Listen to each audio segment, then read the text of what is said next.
Chaque jour, nous vivons avec le mal, nous sommes témoins de la partie la plus sombre du comportement humain. La souffrance causée par un individu à autrui est quelque chose de latent dans notre société. Dans les histoires de crimes, nous plongerons dans ce côté obscur de l'humanité. Nous porterons à l'écran les crimes les plus pervers et nous essaierons d'entrer dans l'esprit de ces êtres qui commettent les actes les plus terribles.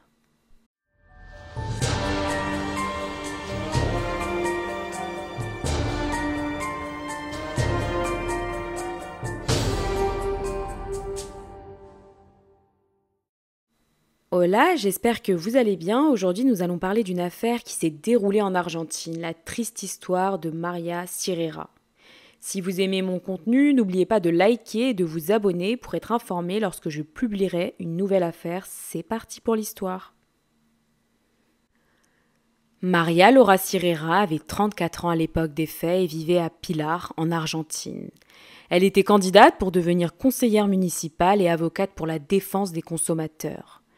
Elle s'est engagée en politique car elle a toujours eu une forte volonté de lutter contre les injustices qui se produisent dans le monde. Et donc, depuis son enfance, elle s'intéressait à la cause sociale en compagnie de sa mère et elle aimait aider son prochain.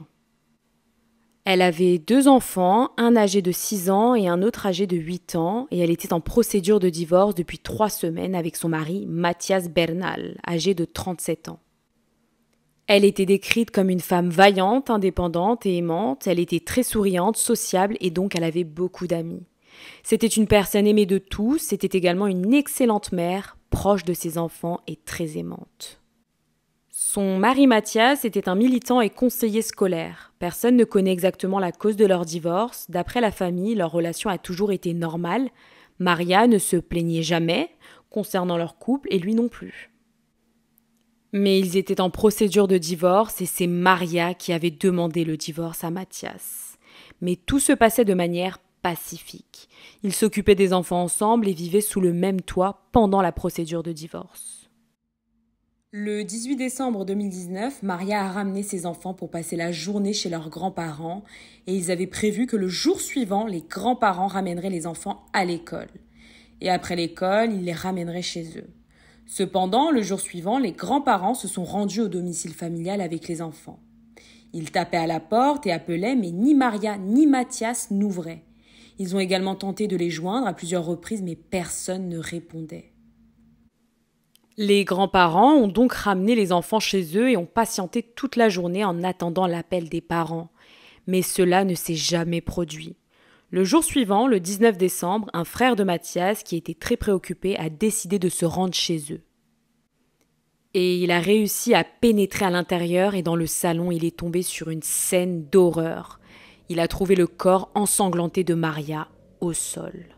Son visage et sa tête étaient complètement détruits. En revanche, il n'a pas trouvé Mathias dans la maison et il a décidé d'appeler immédiatement la police et les secours. À ce moment, il était clair que Maria était sans vie. Une fois la police sur place, ils ont commencé à soupçonner le mari pour le crime et pour eux, le divorce en serait la cause. Et également car il n'était pas sur place et personne ne savait où il se trouvait. La police a également interrogé des amis et des membres de la famille et ils ont découvert qu'en vérité, le divorce n'était pas du tout à l'amiable car Mathias n'acceptait pas la séparation. La police a également trouvé dans la maison l'arme du crime qui était un marteau. Le marteau a été retrouvé dans la cuisine couvert de sang et avec des cheveux appartenant à Maria dessus. Les enquêteurs ont aussi retrouvé divers documents au sol. Il s'agissait des documents du divorce.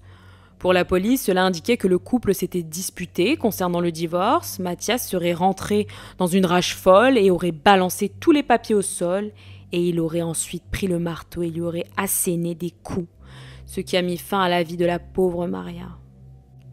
Le jour où le corps a été découvert, les officiers ont débuté les recherches pour retrouver le suspect. Les habitants ont également participé dans cette recherche et c'est alors qu'un des voisins du couple a fini par retrouver la voiture de Mathias à 10 km du domicile familial. Et à l'intérieur de la voiture, il y avait Mathias inconscient. La police a donc été appelée sur place. Une fois sur place, ils ont extrait l'homme du véhicule et se sont aperçus qu'il avait une coupure au niveau du cou, ce qui indiquait qu'il avait tenté de s'ôter la vie.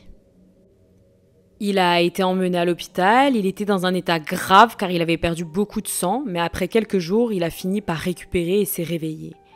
C'est seulement en janvier 2020, pratiquement un mois après le crime, que la police a pu interroger Mathias. Les policiers lui ont demandé sa version des faits, cependant il a stipulé qu'il ne savait pas que Maria était décédée et qu'il ne se rappelait de rien, et l'unique souvenir qui lui reste est qu'il se disputait, mais pour le reste, il n'a aucun souvenir. Il a également demandé aux policiers s'il pouvait voir ses 2 enfants, mais sa demande a été refusée.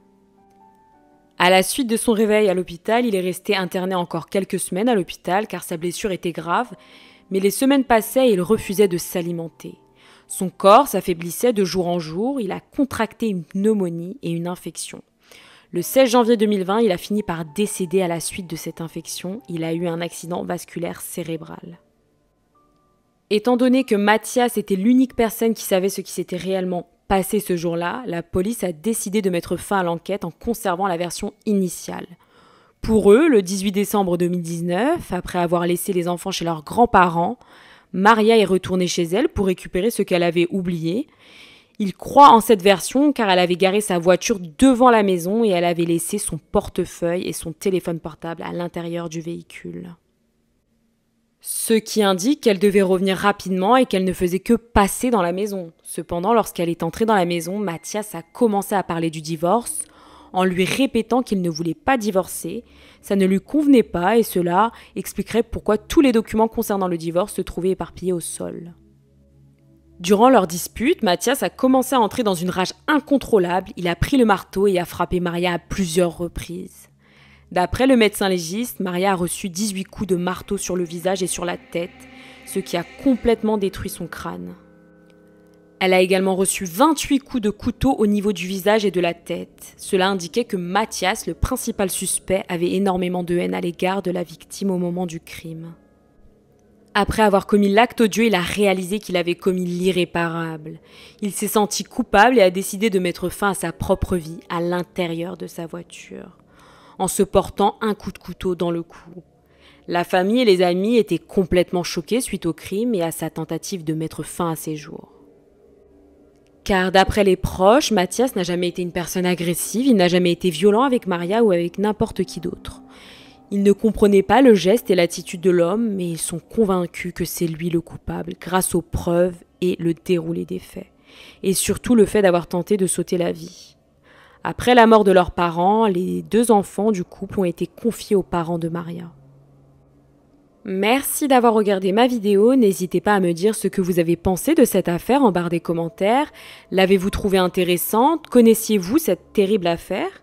N'oubliez pas de liker, de vous abonner et d'activer la cloche des notifications pour être informé lorsque je sortirai une nouvelle vidéo.